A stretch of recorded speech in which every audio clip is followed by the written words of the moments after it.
নমস্কার বন্ধুরা, মোয়ের হেসেলে আপনাদের সবাইকে স্বাগত। আজকের রেসিপি আমঝোল, যেটা এই গরমে, প্রচণ্ড গরমের একটা উপযুক্ত খাবার। খুব পাতলা আম দিয়ে ঝোল, আমঝোল।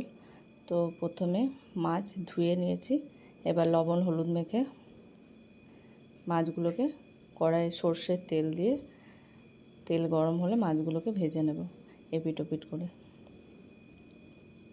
এই মাছ খুবই সহজপাচ্য মাছ, খুব তাড়াতাড়ি হজম হয়ে যায়, কাঁটাও খুব কম থাকে, তাই বাচ্চারাও খেতে পারবে। অবশ্যই বানাবেন গরমের মধ্যে।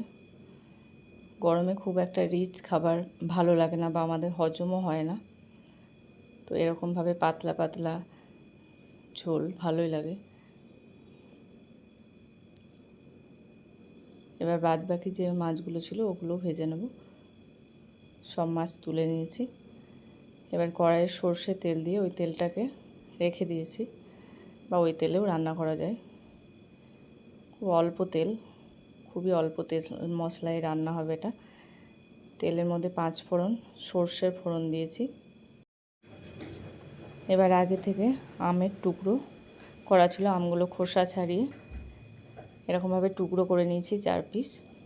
আমটা ভীষণ টক, তো যেরকম টক আম সেরকম পরিমাণ আম দিতে হবে। এবার আমটাকে তেলের মধ্যে ভেজে নেব একটু। তারপর আগে থেকে যে পেঁয়াজ আর লঙ্কা বেটে রেখেছি ওটা দিয়ে দেব। এই রান্নাটাতে আমি রসুন ব্যবহার করিনি একদমই। এবার পেঁয়াজটা ভালো করে ভাজবো তেলে, একটু সময় নিয়ে ভাজবো, কারণ তেলটা যেহেতু খুব অল্প দিয়েছি, তাই একটু খেয়াল রাখতে হবে যাতে ধরে না যায়।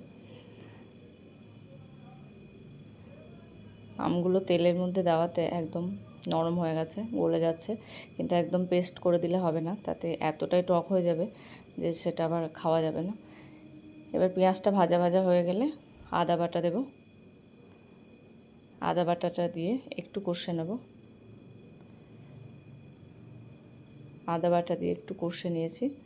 এবার ওই জিরে গুঁড়ো, ধনে গুঁড়ো, শুকনো মশলাগুলো দিয়ে দেব, আর একটু সামান্য কাশ্মীরি লঙ্কার গুঁড়ো দেব, খুব সামান্য। এবার এই মশলাগুলো দিয়ে একটু ভালো করে কষে নেব।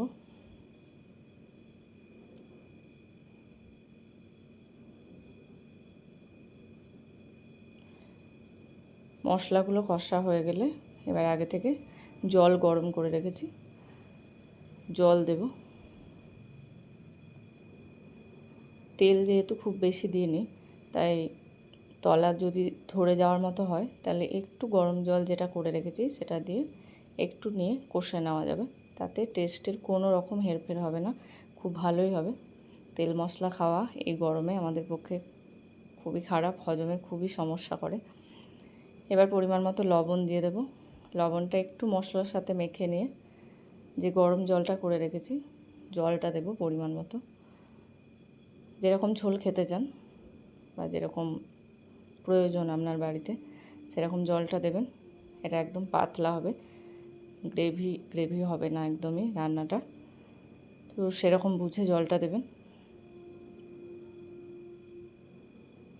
গরমে অনেক সময় আমাদের কিছু খেতে ভালো লাগে না, তো এরকম টক টক ঝোল যদি বানান তাহলে কিন্তু মন্দ লাগবে না, বরং মুখের স্বাদ ফিরে পাবেন।